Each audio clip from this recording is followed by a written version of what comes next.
Well, hello everyone. Welcome to World at War Comics. Man, I have two amazing guests, two veterans in the industry, Mr. Brad Anderson, Mr. Rob Leigh. Gentlemen, thank you so much for being with me today. I'm so excited about the news that just came out, and I think there's still a lot to talk about, man. Ghost Machine keeps pumping out all these amazing things, and it's really fun to talk about. And the titles that you guys are pumping out are absolutely amazing. I have everything. But before we jump into that, how are both of you doing?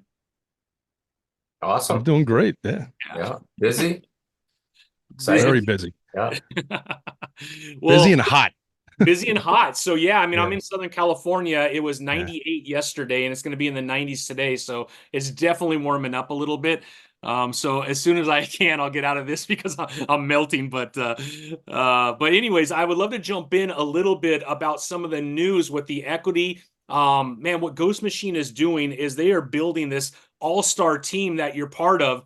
And everyone's sharing in all the success of that. Can you kind of talk a little bit about how important that was in the decision making of being part of Ghost Machine and how Ghost Machine is kind of setting the tone, I think, within independent comics?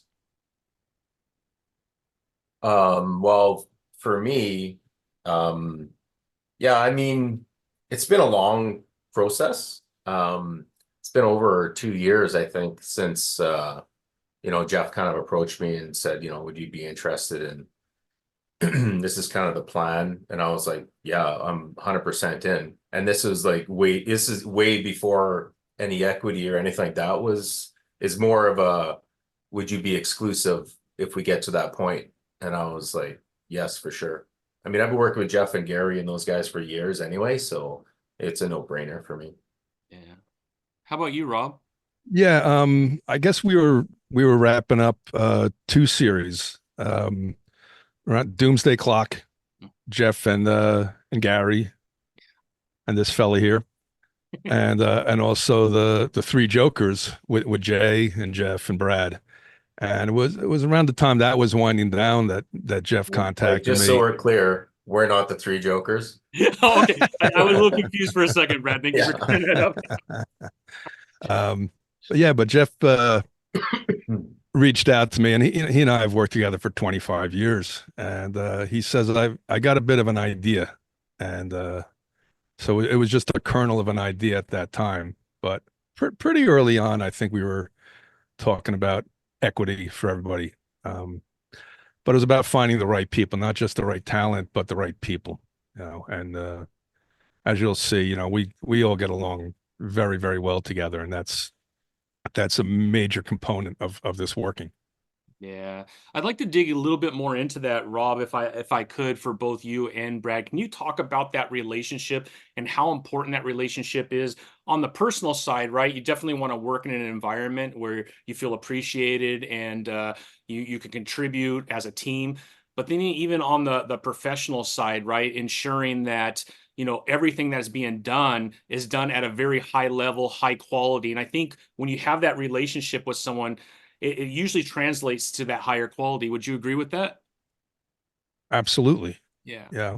I mean, I was asked years ago, like what would be an ideal project for me? Like what characters would I like to work on?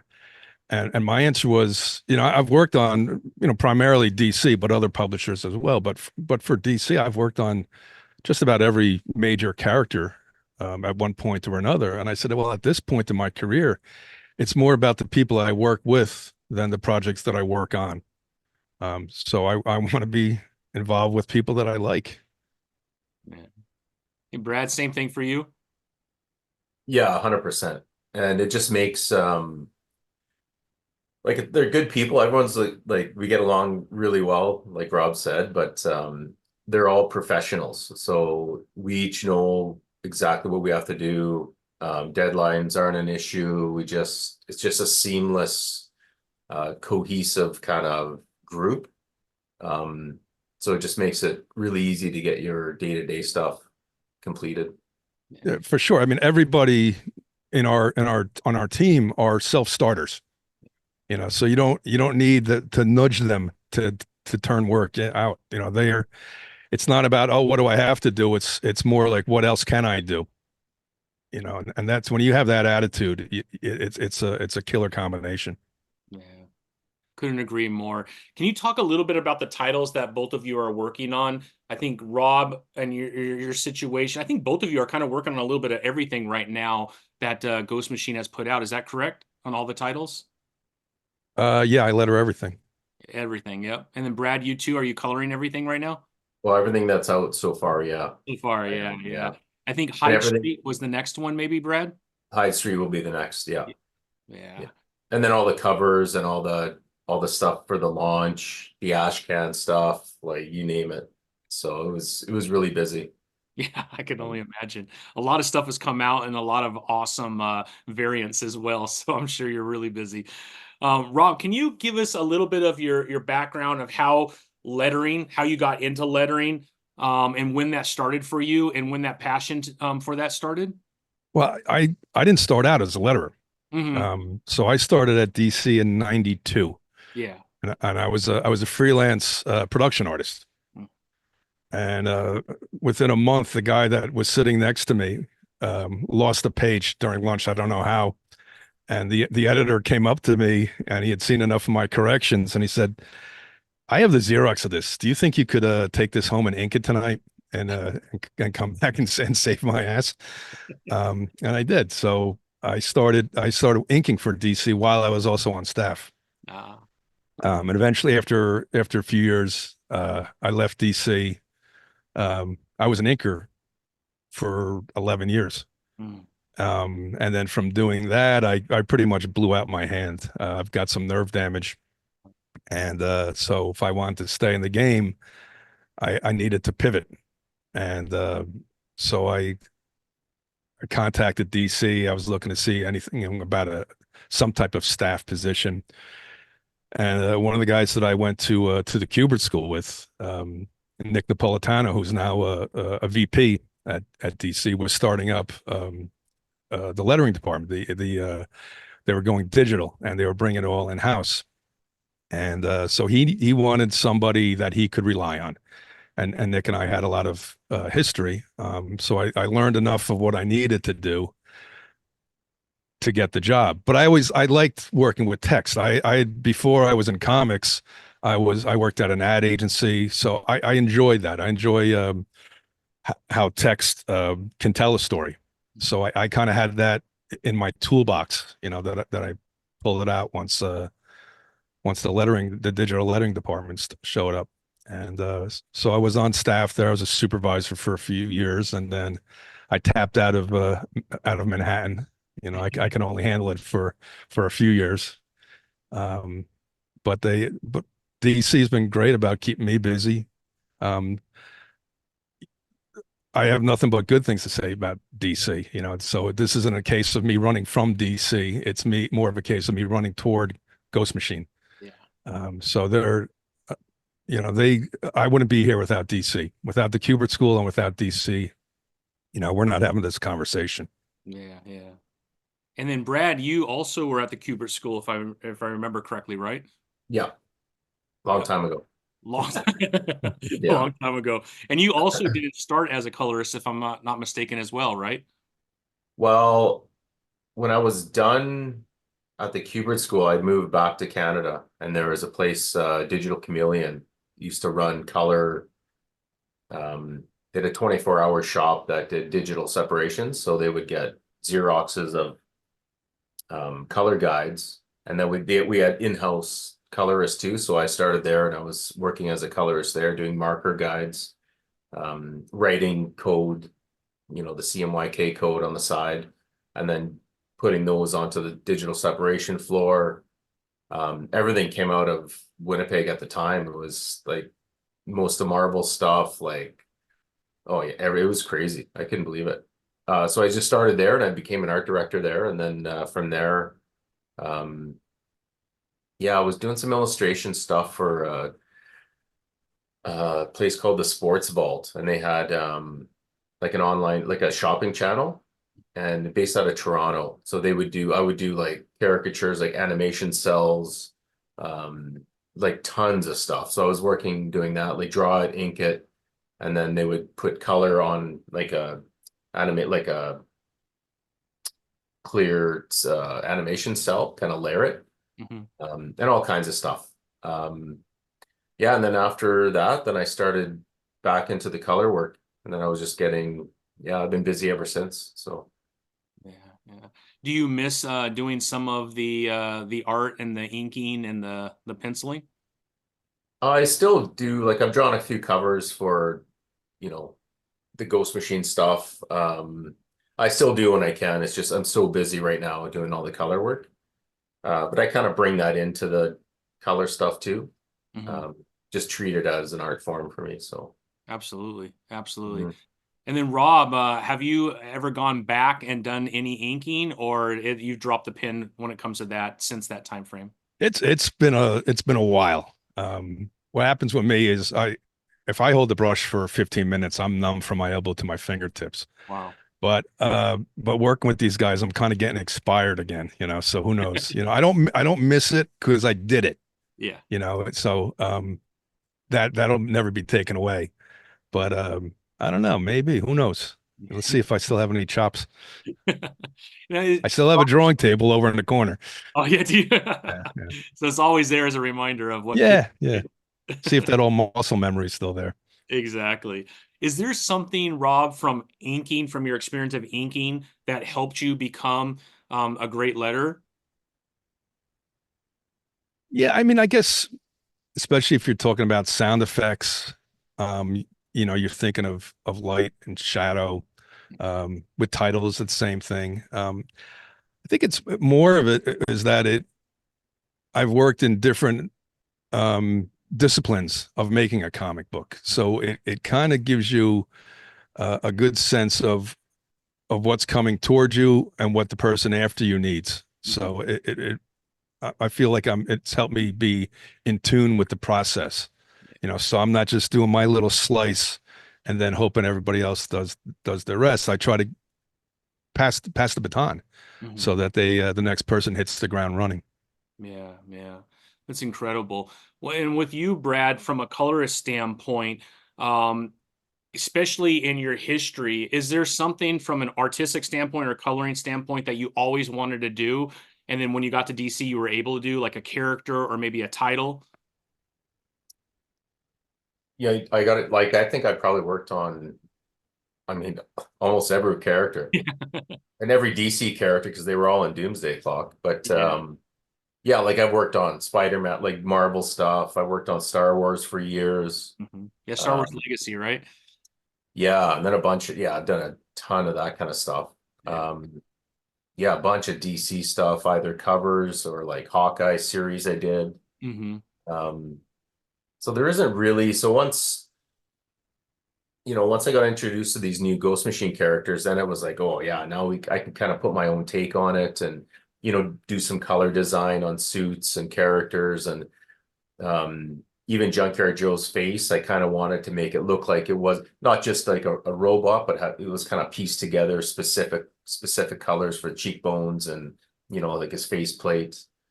Um, yeah, but I mean, when I was at the school, we were trained like traditional painting techniques, color theory, acrylic painting. It was all traditional stuff. So I basically used that in what I'm doing now. But I'm just using Photoshop. So it's just a different medium, but the process for me is still the same. Yeah. And then with you, Rob, was there a certain character that you always wanted to work on that you were able to work on when you got to any of the publishers that you work with? First I was just kind of happy to be there. When you're a kid reading comic books and you hope you're going to do it as an adult, when you find yourself there, it's you just kind of in awe that you're actually at the dance. Um, but yeah, there's character. I did a little bit of Fantastic Four, and when I did a few jobs for Marvel back in the 90s, and that was a favorite of mine. In fact, I broke my shoulder in 1975 pretending I was the Human Torch. Um, but Batman for sure was a favorite character. Green Arrow. So I got to draw Green Arrow. I got to letter Green Arrow. I actually posed for headshots for one of the action figures years ago. Um, but I don't know. I liked the Jonah Hex was a character I got a chance to, I did like a 100 issue run on him. That was a character I enjoyed. Uh, so, but more was just I just like being in it. I like being in the game. There's certain characters I don't care for. Um, Are you able to but share any of those ones that you're like, oh, I no. doing that? No, okay, very good. Fair enough. Fair enough. Yeah, I remember doing like Rob says too, once you're doing it, I remember I got my first like Superman regular series and I was like, oh, this is awesome. Like I get to work, put my fingerprint on Superman kind of thing, right?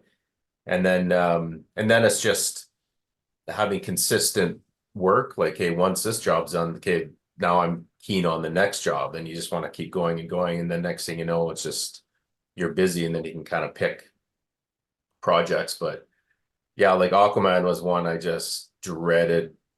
I hated working on any Aquaman stuff. I'm like, oh no, like it's just so much water and like it's just this, oh, it's so hard. You know, everything's underwater. It's really tough book to work on. Yeah, yeah.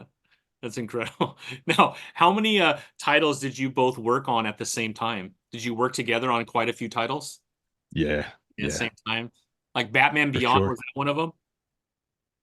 Um, I I inked that before, in the original series. Mhm. I don't think I worked, I don't think I lettered that at all. Okay.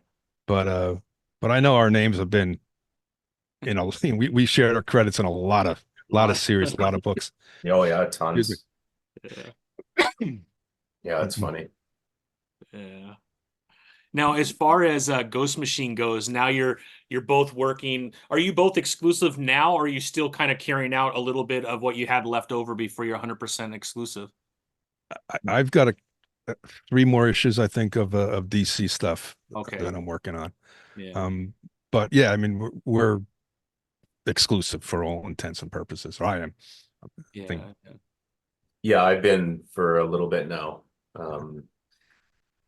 Yeah, there's just I mean, I was gonna take on some other stuff just when this transition was happening, but then once issues started, once we were starting to get hard deadlines, there was no way. Like, it's a struggle to get this stuff done, never mind anything else. So yeah, no, Well, I'm all exclusive now. So Yeah. unfortunately, Brad is Canadian, so he's on metric time. So I think there's there's 10 days in a week there, so he gets to work oh, more I than us. wish. I know I work 10 days a week. It's crazy. Now, how exciting is it after working on DC and Marvel character for so long to be able to, you kind of alluded to it, Brad, but work on some of these characters that are part of Ghost Machine. It's pretty exciting to have these new characters and these new storylines. And I'm assuming it's kind of sparks like a more of a passion to be able to do something a little bit different, maybe. Well, yeah, it's just so rejuvenating. Like and you're watching these characters develop and these stories grow. So I become a fan. So like I'm a huge fan of Redcoat, Yeah. like Geiger. I don't even like reading ahead in the script because I'm like, oh, and then Gary sends pages. I'm like, oh man, like yeah, I just geek out over this stuff too, right? So and I'm a massive comic art fan to begin with. Like I've always been like that's why I wanted to get into comics was the comic art. Um, I grew up in a small town, so our drugstore was basically our comic shop. Like it was the spinning rack. So I could never buy, a continuous series. I would just buy like, oh, there's a, cool Hulk cover. I just grab that one and then I'd wear that out, just drawing stuff from it and reading it. And then, a few weeks later, I'd go buy another one. But you couldn't keep up with the story series. It Yeah. was always the art that I was drawn to. Um, Was yeah, so a it's certain artist that really sparked, like, that's who I want to emulate? um I remember the Conan stuff. Um oh yeah, like yeah, my brother had a bunch of those oversized like the bigger black and white Conan. Of a Savage The sort magazine side, of. yeah. Yeah. Yeah, like all those and heavy metal magazine. So I was looking at a bunch of European stuff and yeah, that's early when I was looking at it. Yeah, and then Dale Keown Hulk and stuff. I remember that. I was like, oh, this is so cool. Like just the over the top figures and that kind of thing. But yeah, and then I bought a bunch of those when Spawn #1 came out. That was later on, so I bought a bunch of those #1s and a bunch that I've never even opened yet. Oh, wow. Yeah, it was really neat. That was Yeah. a cool time in comics. Yeah. How about you, Rob? Was there a certain artist that really sparked your interest in wanting to get into art and comics? It's funny. I would say no. And now that I think about it, it was always the characters Mm. that I gravitated towards. And until you just asked that question, it just dawned on me that's what our company is. We're characters first. And I guess I've always been that way. There are certainly artists that I like, that I admire. Yeah. But it was always those characters that got me into the comic books. I knew the names, but I didn't care about the names. I cared more what Johnny Storm was doing, or what Batman was doing, rather than uh, who was working on that time. There was always like the good Batman artist or the bad one, but Yeah. for the most part, it was always those characters, and so I guess I've come full circle in that regard Yeah. because we are characters first. Absolutely. And can you talk a little bit about the Kubert School? Because both of you went there. What kind of impact did that school have on you and your career? And then I would love to talk about the news that just came out with Ghost Machine and the partnership they have, because I think that's absolutely incredible. Well, yeah, I mean, I'm not here without the Kubert School. Mhm. Fortunately, I grew up in New Jersey, which is very rarely will you hear me say, fortunately, I grew up in New Jersey. Um, but I was in commuting distance from the school, and I think it was my mom that saw an article in the paper. Did you know that there's a school, not far from here? And this is, I guess, when the school opened up, I was in junior high school. So when I graduated high school in '82, I went there. I only went for a year. I wasn't ready for it. Mhm. Finished the year.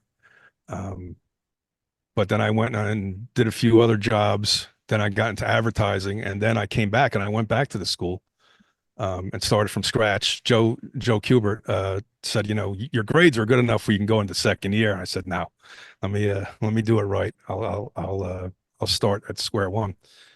Um, and as much as you learn from your instructors, you're also in an environment where you're with other artists. Mhm. Um, and you're learning as much from your peers as you are from your instructors.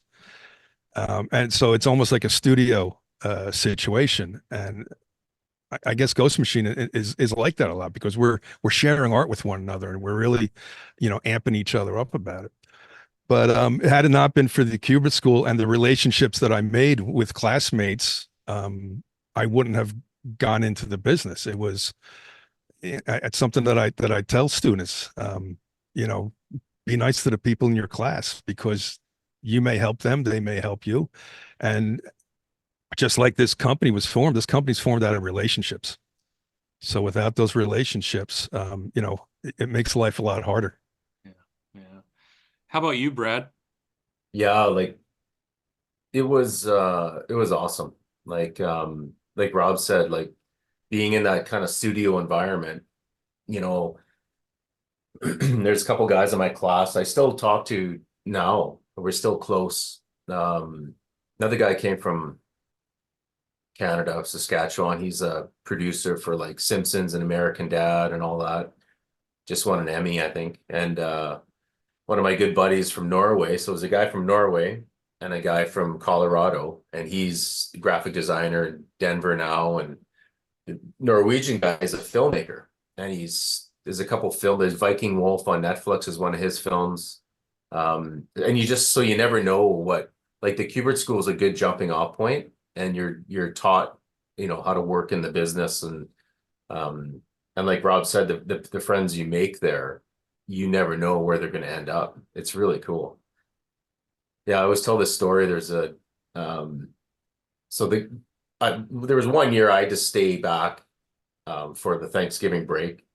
So the Norwegian guy, Stig, his name is, we stayed back, and Dustin, the guy from Denver, he went back home.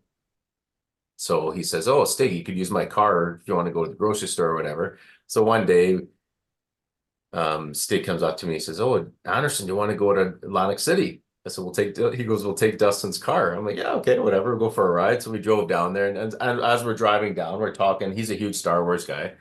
So we're talking. He goes, "Yeah," he goes, ET's in the bar scene in Star Wars." And I was like, "What? No, he's not. That must be a Norwegian thing, like whatever." He's like, "No, he's in." And so we argued back and forth and whatever. So years later, he made a short film about these two guys driving across the desert arguing about the bar scene in Star Wars. And he went to LA for this film festival. He won like some film festival award and everything else. And it's pretty funny. Yeah, he's made a bunch of films. It's really cool. Yeah. That's But then awesome. so when I was at the school, and you're seeing all these guys that are just super talented and like, oh man, why didn't I think of that? And it really makes you eager to get better. And then I kind of became friends with Jesse Delperdang. He was inking X-Men at the time, Andy Kubert's X-Men. And he was like his third year, and I was in my second year.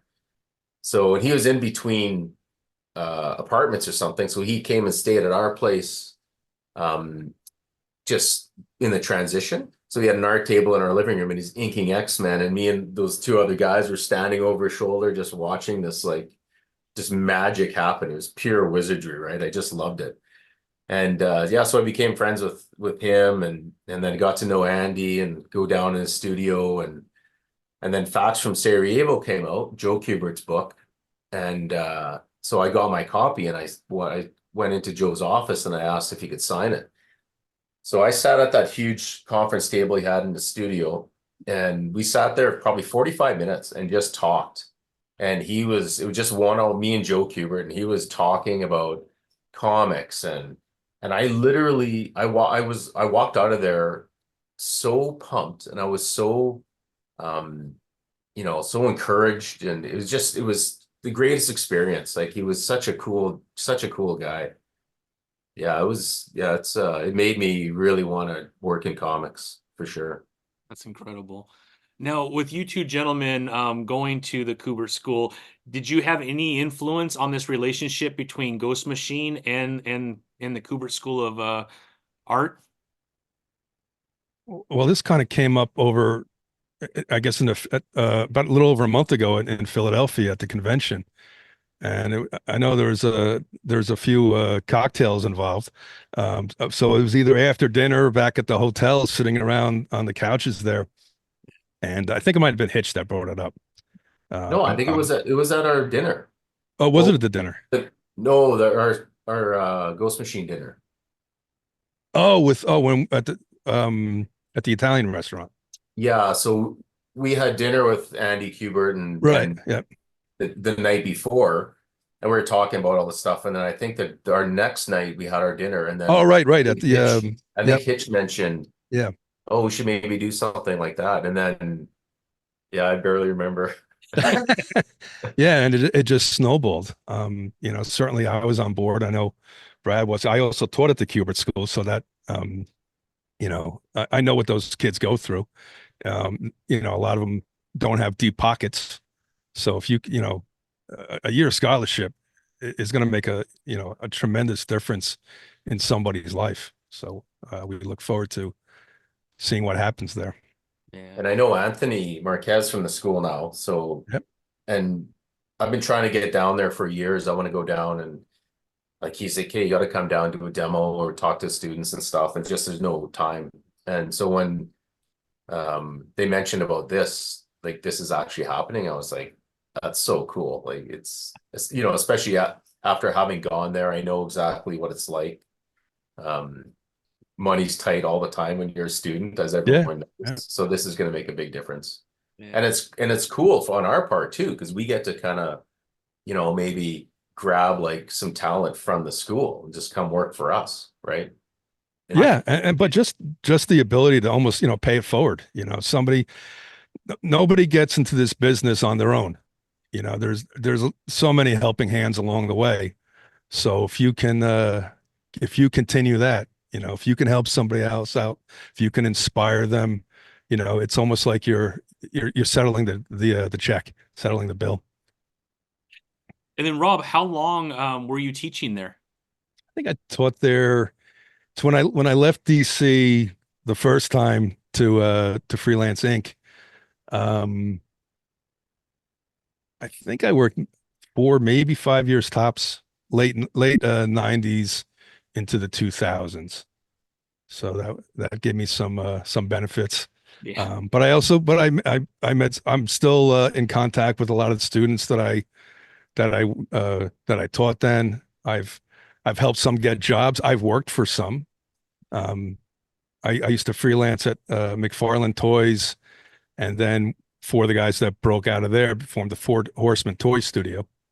Um, One of the principals was a former student of mine. So, it's relationships, baby. Yeah, that's You cool. don't know how they're going to come back to come back into your life. Yeah. Never burn bridges, right? You just never know. No, there's no point in it. No No. point. No point. And then what were you teaching, Rob? Was it inking? I taught back when where people still were doing pay stubs. I taught a pay stubs class. I taught a basic drawing class. I taught lettering, and I taught a class called Methods and Materials, which we could tailor the classes to suit us as instructors. So it was primarily inking, but other things as well. We did toy design, we did sculpture, um, but a lot of it was inking. That's amazing. Now, I wanted to ask both of you with all these amazing titles. Brad, we'll start with you. Is there a certain character or a title that you're most excited to work on with Ghost Machine? Um, I'm really intrigued by the Redcoat story because every time we go to a convention with, Geoff and Bryan, they're always coming up with these really cool storylines. So I know where the story is going to go, and I'm just hooked so much on it. Work wise, it took me a little bit to get used to working with Bryan. I never worked with Hitch before, except on some covers. Um, so that was kind of tricky, but I think I found my footing pretty good now.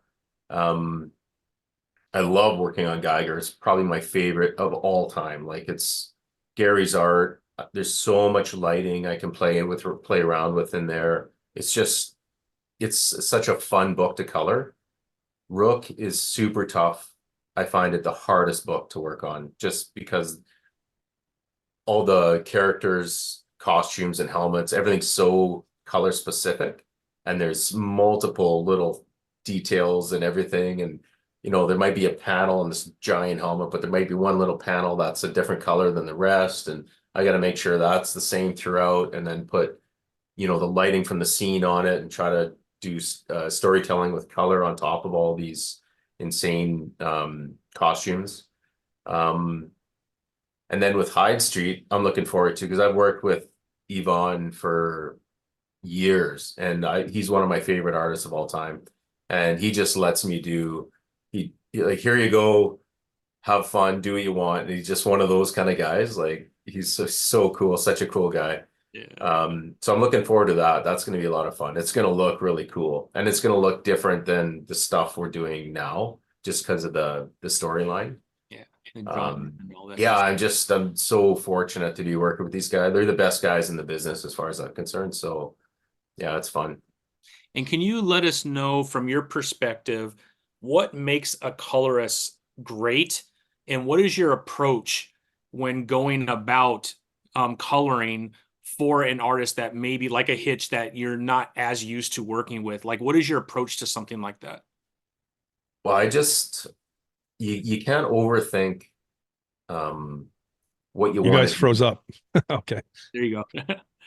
You can't overthink what you want to do with it. Otherwise, you start trying to reinvent yourself, and then you're defeating the purpose of why you were asked to do it in the first place. Good example, I got asked to do Dark Knight 3 with Andy and Frank Miller, like that story. And they said there's, I think, 3 or 4 colorists that were going up for the job. And I was heading out on a fishing tournament for that week. It was like a Thursday to Sunday, and it's a yearly thing we go on. And it's awesome. So Andy says, yeah, well, we need like 6 pages.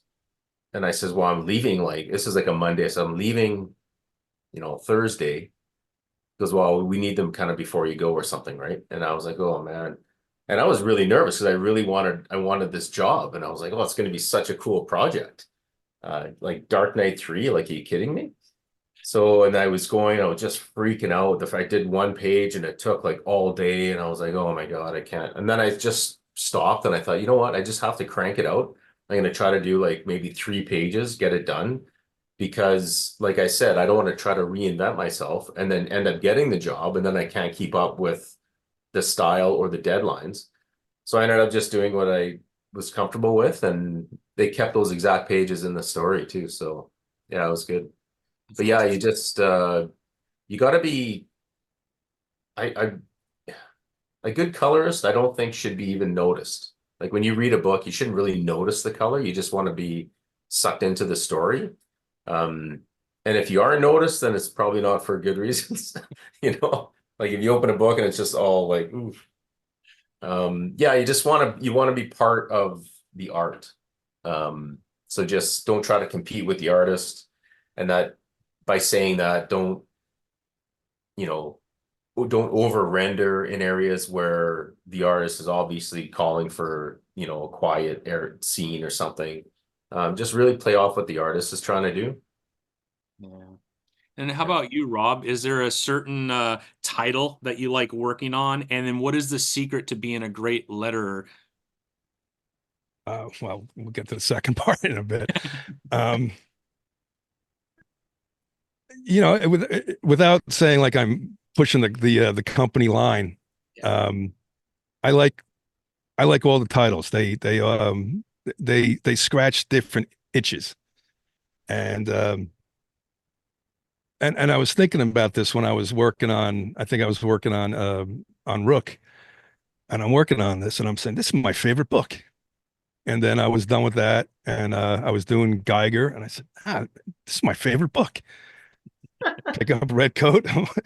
It's like this is my favorite book. So it's like any book that I'm working on at that given time is my favorite book because they are so different. I look at Jay's work on Rook, and it reminds me of the really illustrative comic strips, like the full page ones, like the Prince Valiants, Tarzans, excuse me, Flash Gordon. And I got into comics originally because I like comic strips. That was my gateway drug. And this kind of feels like that. It's a modern take on it. Gary's stuff, there's so much acting in there. And so that hits me in a different place. Hitch's stuff on Redcoat, I love the history of it. My family's been in this country since the 1600s, and I like, picking out little aspects. I'm like, oh, I wonder if I had an ancestor, around that time. So they're all beautiful, and they're different. And then you have tying it all together is Jeff's words throughout everything. I'm looking forward to Hyde Street. We just worked on a teaser for the first issue. I've worked with Yvonne since back in the Green Lantern days, and he's a tour de force. All these guys are, and this is what you guys also don't see is that we have this little signal chat going on with one another, and everybody's constantly sharing pages. And so everybody becomes a little bit of a fanboy, and it just gins everybody else up. Now, as to the second question, what makes a great letter? I don't know. I mean, you have to accept that you're not the star of the show, but you're like everybody, you're working in service to the story. So as long as you keep your eye on that goal, and you work toward that, and you're not swimming against the current, make choices, make informed choices. It's like that with inking. It's like that with coloring, though. How does this help the story? Am I helping myself? Or am I helping the story? So No, it's Um, it's a total team. It's a total team effort, right? for sure. And this is, I've never experienced collaboration like we do in this. Every voice is heard. Um, and everybody has a voice, and everybody's voice is listened to. So I'm I And find Rob, you're myself real, so fortunate. Say again. or you're, and Rob's really good like that too. Like you put in so many um suggestions and like, oh, how about this, or this should be like this, and it's just like Jeff's like, yeah, perfect, change it, and like, yeah, it's so great. And by the same token, I'm seeing. So I letter these over the black and whites, and then when Brad's colors come in there, I plug them in there, and then I make adjustments, and then I'm taking cues from what he's doing there. So we're weaving, um, and it's the truest sense of collaboration that I've ever experienced, and I think that's one of the things that really sets us apart. And I think it's something that benefits the readers because they're getting it's drawing the best out of all of us. I could tell you as a fan and as a reader, you could tell that there has to be a lot of amazing collaboration. Everyone, when you read it, you could tell everyone really enjoys what they're doing. And I've been reading comics for 30 years. You could tell when it's been a job and when it's been a passion, right? For sure. We Yep. all experience it, even in my own career, and even though it has nothing to do with comics, I know when my work is a passion and I know when it's just a job, right? There's a difference between the two. And you could really tell the difference with everything that's coming out from Ghost Machine, the passion. And not only that, I mean, it's like the all-stars, like the all-star team came together Yeah. and created a company. It's incredible. Like it's the best of everything, which is incredible. I had one more question for you, Rob. As far as placement, like Mhm. how do you determine placement? Because like you said, the flow of a story is so important, and lettering plays a big role in, as a reader, kind of flowing, allowing that storyline to kind of flow and lead you to wherever it needs to lead. Can you kind of talk about how you place lettering? Yeah. So I have two pieces of material in front of me, right? I have the artwork and I have the script. So I'm in that unique position in that I'm the first person that sees that marriage of the printed word on top of the art. So I'm taking my cues from the script. I'm seeing what, for example, what Geoff or what Peter is writing. I'm reading their descriptions and I'm looking at the acting on the page, what Hitch has done or what Jay's done or Gary or Yvonne.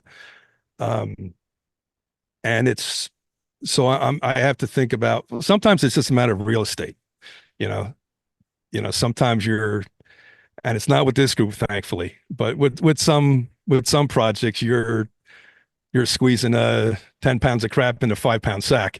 But but it's not this. These are pros, these are pros. So I'm thinking about pacing. Like, should I split this balloon up to uh, to make this part of that statement hit? Do I separate them to give a sense of a pause? How far?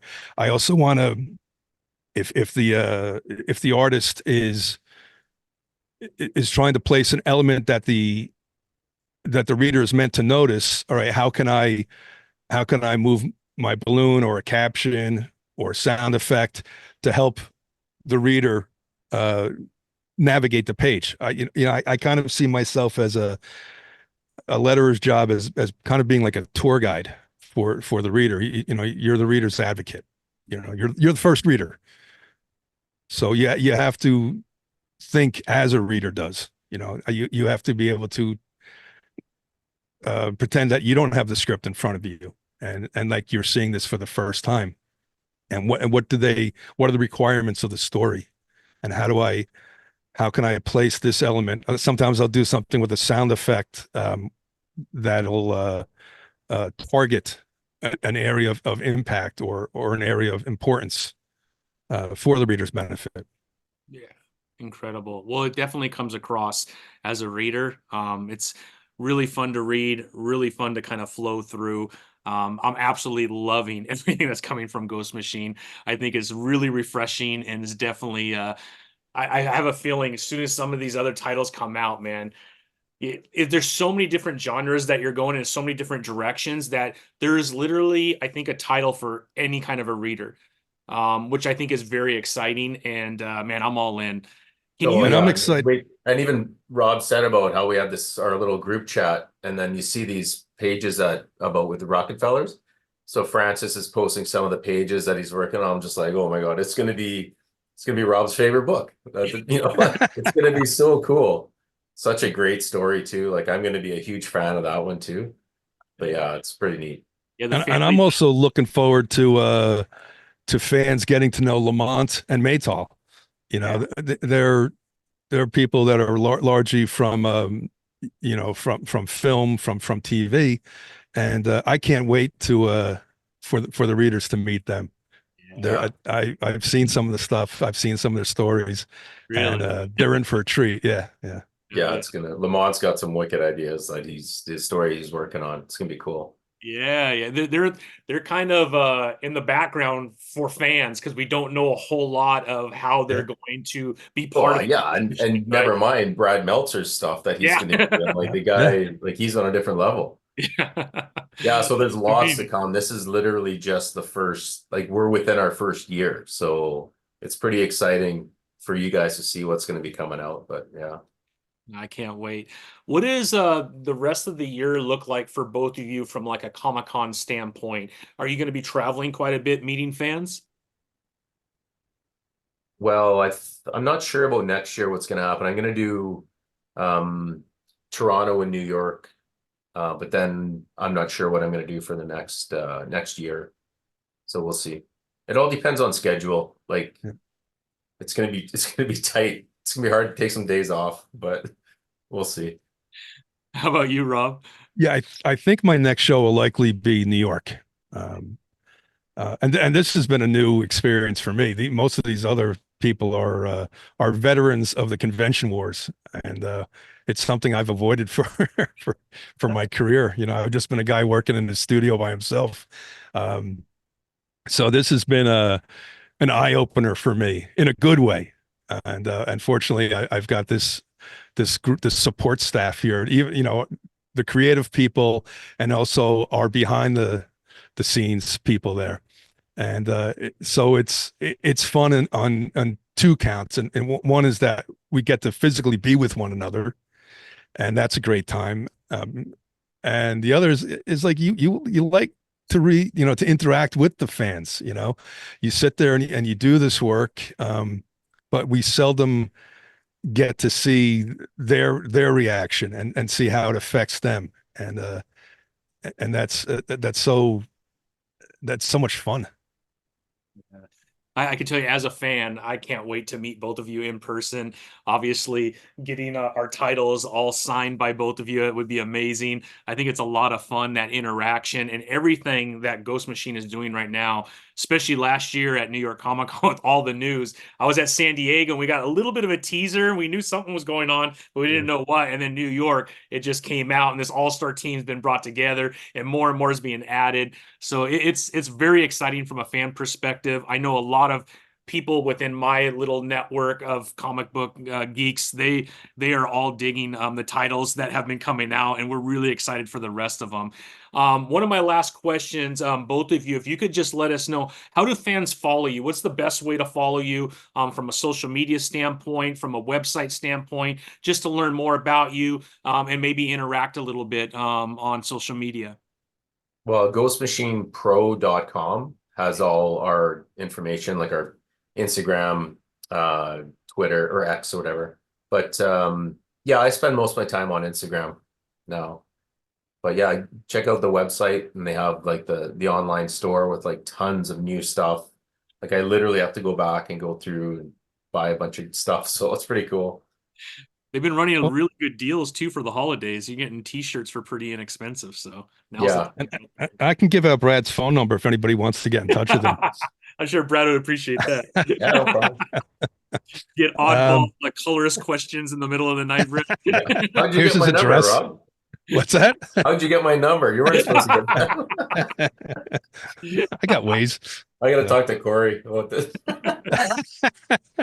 Well, Ghost Machine's over. We screwed that up. Yeah, How and about you, Rob? Are I'm you on pretty active? Instagram.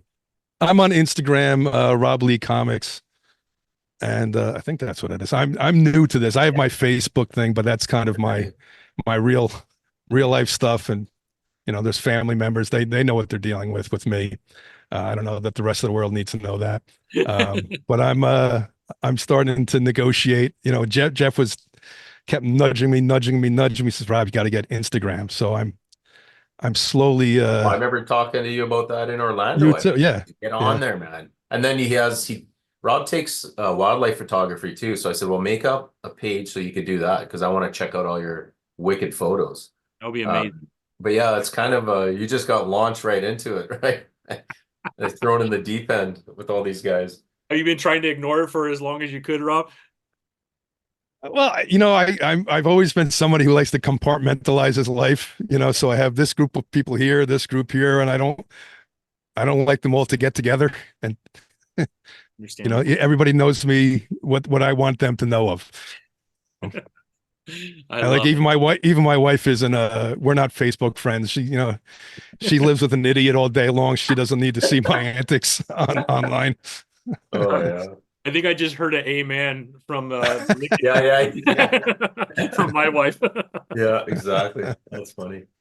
Well, gentlemen, I can't tell you what an honor it is to have both of you on the program. I'm hoping we could do this again. So happy for both of you.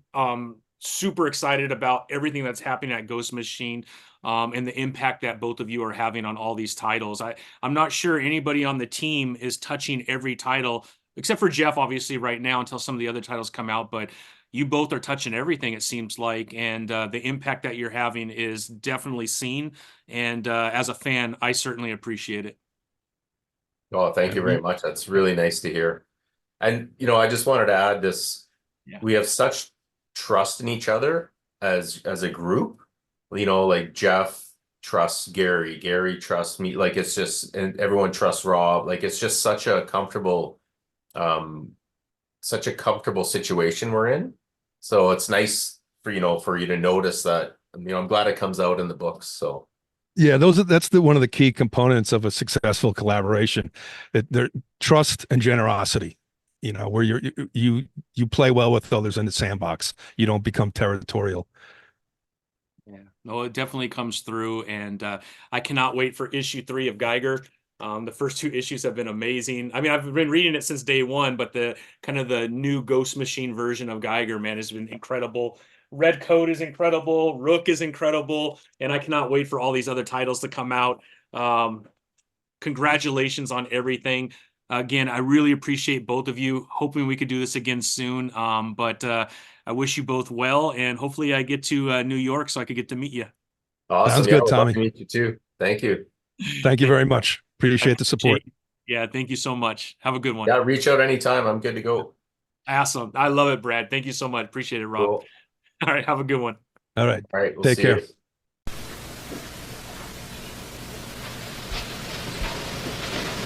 You're still here? It's over. Go home. Go.